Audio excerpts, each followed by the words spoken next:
Salut à toi, je te fais cette vidéo pour te parler exploration du silence et de la présence. Pourquoi je me suis donné ce titre d'explorateur du silence et de la présence? Tout simplement parce que j'ai découvert, il y a quelques années maintenant, ces deux outils que tu peux faire au quotidien.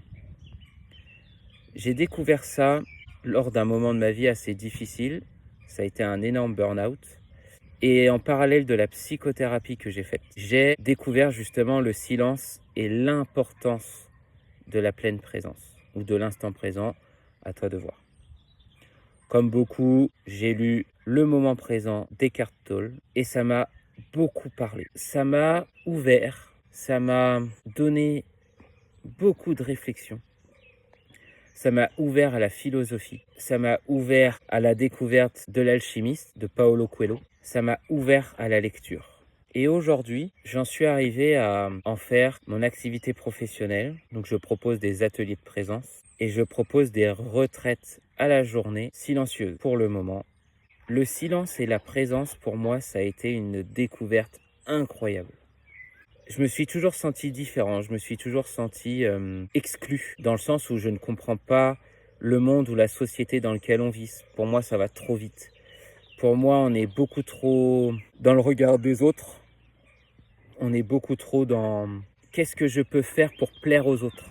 Et du coup, la pratique du silence, l'importance de mettre du silence dans son quotidien, que ça soit dans ce qu'on fait, que ça soit dans les échanges avec la nature, avec les animaux, mais aussi dans les échanges entre êtres humains. Octroyer le silence dans un échange avec une autre personne, c'est offrir la place et l'écoute nécessaire à la personne qu'on a en face. C'est s'octroyer un temps de réflexion avant de répondre et c'est s'octroyer un moment de compréhension.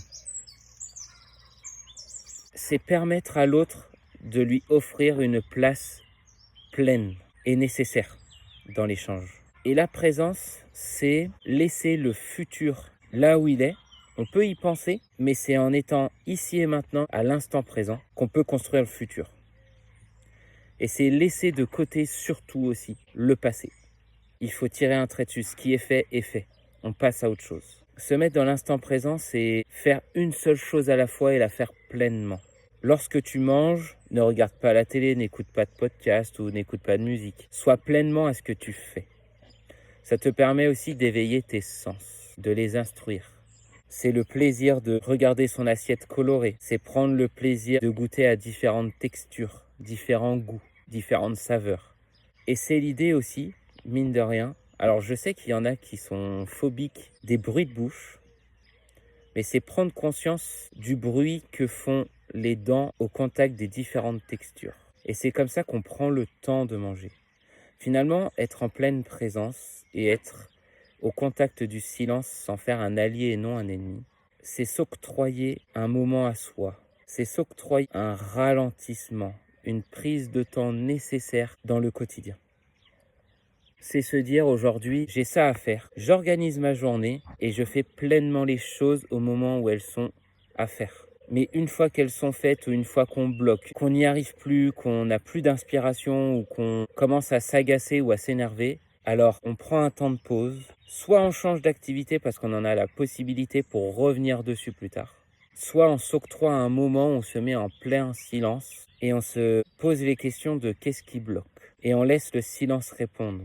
Et c'est nous offrir un regard à la troisième personne, un regard avec une caméra par exemple qui pourrait être au-dessus de la situation.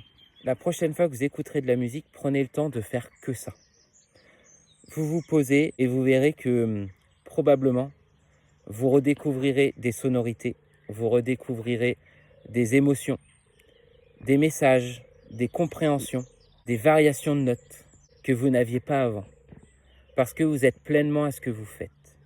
Et c'est ça que j'aimerais en fin de compte transmettre, échanger, partager durant les ateliers que je propose. Si je dois vous échanger maintenant et vous expliquer ce que je vois dans les retraites silencieuses, ça peut être en individuel, ça peut être en groupe, mais c'est l'idée d'arriver, d'éteindre son téléphone, de se poser et de se mettre pendant 6 heures en silence. Se mettre soit en silence pour se permettre de s'écouter, d'interroger son corps, d'interroger son être, d'interroger pourquoi pas son enfant intérieur, de prendre contact avec ses émotions, ses ressentis et prendre contact avec tout ce qui nous entoure.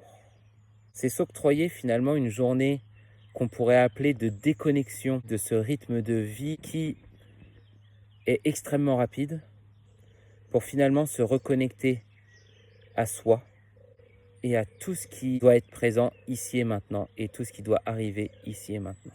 Et je vous garantis que les premiers temps, on se dit « Punaise, qu'est-ce que je fous là ? Ça va être long 6 heures. » Et au fur et à mesure, on s'habitue, on y prend goût. Et à la fin des 6 heures, on se dit « Waouh ! Finalement, c'est passé vite. » Parce que durant ces 6 heures, on a aussi le repas qu'on partage ensemble, mais en silence. Et j'aime bien parce que ça crée des interactions humaines qui ne sont pas de la parole, mais qui sont ce qu'on appelle du non-verbal. Ça peut être des gestes, ça peut être des regards, ça peut être des intentions. Et c'est ça aussi qu'on développe. C'est que finalement, on vient partager un moment qui peut être en groupe, mais on prend un moment pour soi. Et c'est retrouver cette humanité qui va nous permettre d'échanger, d'avoir des interactions avec les gens qui nous entourent, avec le groupe qui nous entoure. Ah ben décidément, ces araignées, elles m'aiment bien. C'est avoir cette dynamique de groupe sans la parole, mais simplement en ouverture de tout ce qui peut nous permettre d'interagir. Le regard, les émotions, les intentions, les intuitions. C'est s'offrir une journée ou une demi-journée, ou en tout cas une période de 6 heures, où on va penser à soi. On va se l'octroyer à soi. Je m'arrête ici pour laisser infuser les choses, pour peut-être que ça vous laisse des questionnements. Et n'hésitez pas à venir sur mes différents réseaux sociaux, que ce soit Instagram, la page Facebook, Valentin Herbreto, explorateur du silence et de la présence. Venez découvrir les ateliers, venez découvrir les journées de retraite. J'ai hâte de vous rencontrer. Je vous dis à bientôt. Profitez du silence, profitez de l'instant présent. Je vous remercie tous de m'avoir écouté et je vous dis à la prochaine. Salut.